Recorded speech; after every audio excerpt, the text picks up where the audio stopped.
Alors vous, Jean-Marc, vous avez choisi un autre livre de cette collection Repères à la découverte qui vient de sortir. C'est le livre consacré au transport aérien de Paul Ciambaretto et Emmanuel Combes.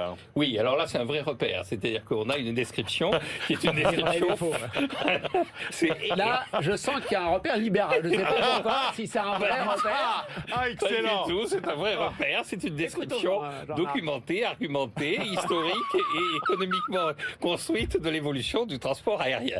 Alors, le transport aérien au sens le plus large du terme, c'est-à-dire ce que rappellent les auteurs, c'est pas uniquement la production d'avions et le transport de passagers. Le transport aérien, c'est aussi en amont les constructeurs d'avions, et puis en aval, c'est l'aéroport et tout ce qui est autour du fonctionnement des avions.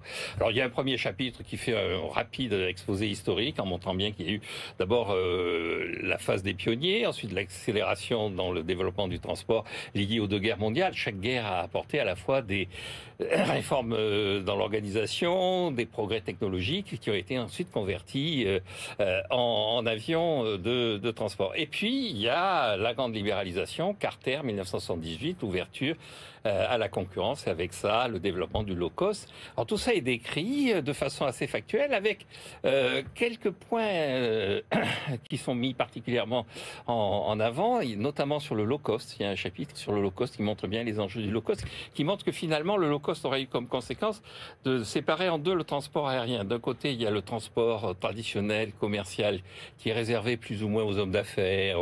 Et puis le low-cost, qui est devenu le moyen privilégié pour les touristes de se déplacer et qui a permis une démocratisation considérable du transport aérien.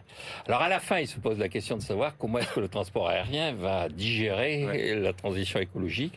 Donc c'est peut-être là que c'est le moins convaincant, même si effectivement il montre des pistes et il montre que de toute façon ça correspond à une sorte d'attente de la population qui fait que le transport aérien ne disparaîtra pas comme on avait pu le craindre au moment de la Covid. C'est un livre, un vrai repère. Christian